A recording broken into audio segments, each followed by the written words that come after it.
Well, later today, the Forsyth County Association of Educators is calling on the community to join a town hall aimed at finding solutions to save hundreds of jobs.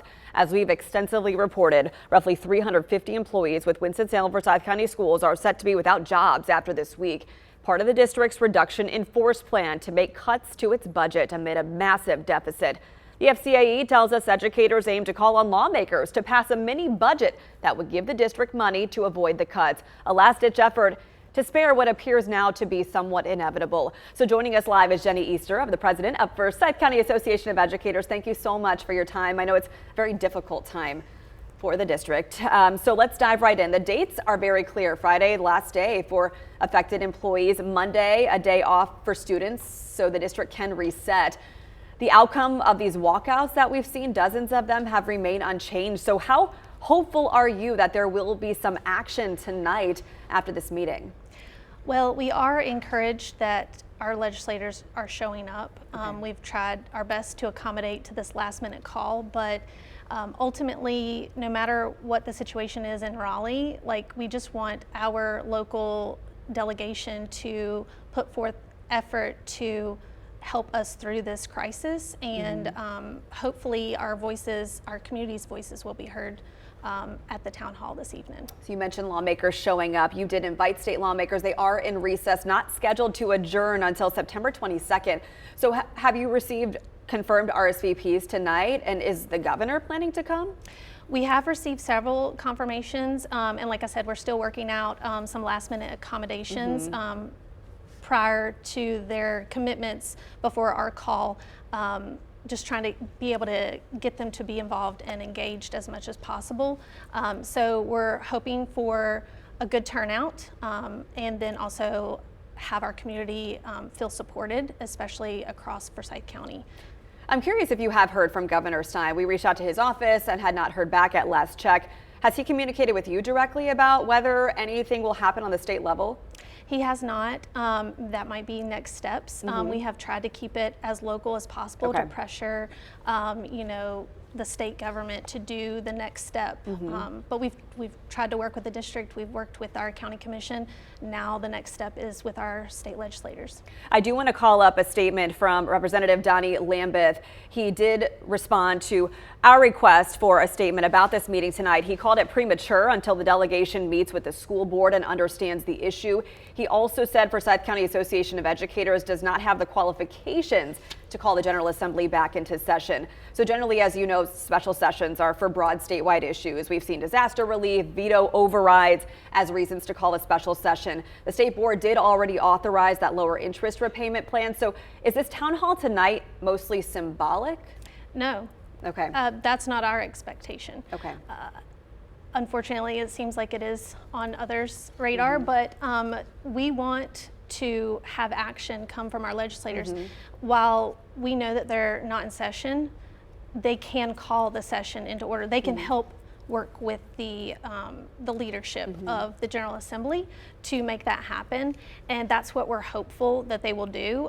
We know that they can't do it alone, and we know that we've been reaching out to other districts and trying to help encourage their communities to encourage their legislators to assist as well with pushing this to leadership to make it happen, because even though they're not in session, they have not passed a state budget. Yeah, and three-fifths majority, all it takes to call that special session. So you're hopeful that these Forsyth County representatives coming tonight can effectively do that. So let's talk about a big point of contention in this whole saga. It's cuts to Exceptional Children's Program.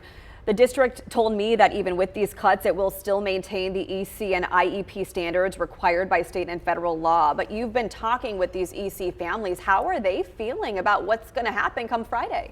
Well, we will have some speaking tonight at the town hall, so I'm very grateful for that, that courage. They are extremely nervous about what this means as far as depending on what the services are that their child receives. Does that mean bigger pullouts? Does that mean enough staff to go and do inclusion in the classrooms? Does that mean enough people to help physically, help them maneuver around the schools? Because it's not just special needs schools, Yeah. like the Children's Center, like they are physically disabled, and so a lot of maneuvering has to be done. And if you don't have enough folks, who's going to be doing all that? Yeah, and there are so many close bonds we've heard of from parents who have children in these programs. They have formed attachments to their teachers who are so skilled at what they do. This is a big loss for so many families in the district.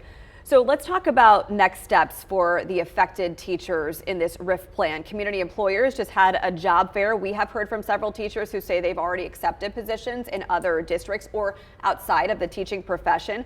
What's the association's next move if nothing comes of the meeting tonight and calling this special session and getting this money to save jobs? Well, ultimately, we always reassess after every call to action.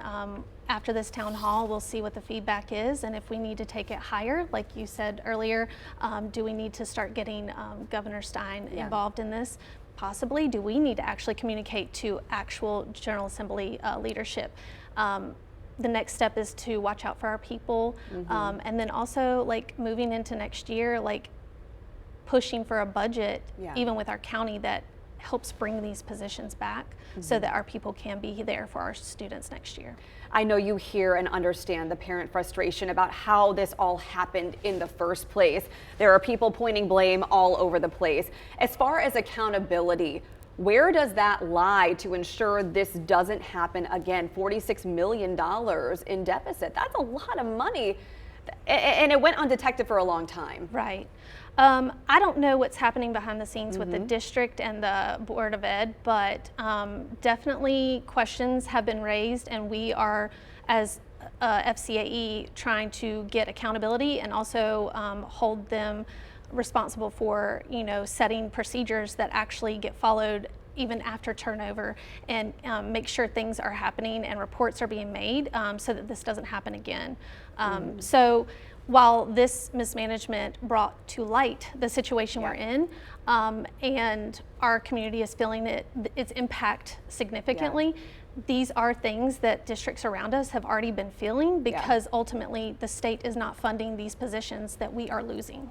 With any big challenge, there are always lessons learned, and there will be a lot coming from this. Thank you so much, Jenny, for your time. You're going to stick around and join us again in our 9 o'clock hour. We know you have a lot more questions you want answered, and if you'd like to catch up on all of this situation so far, you can join our website, WFNYnews2.com, for a full recap.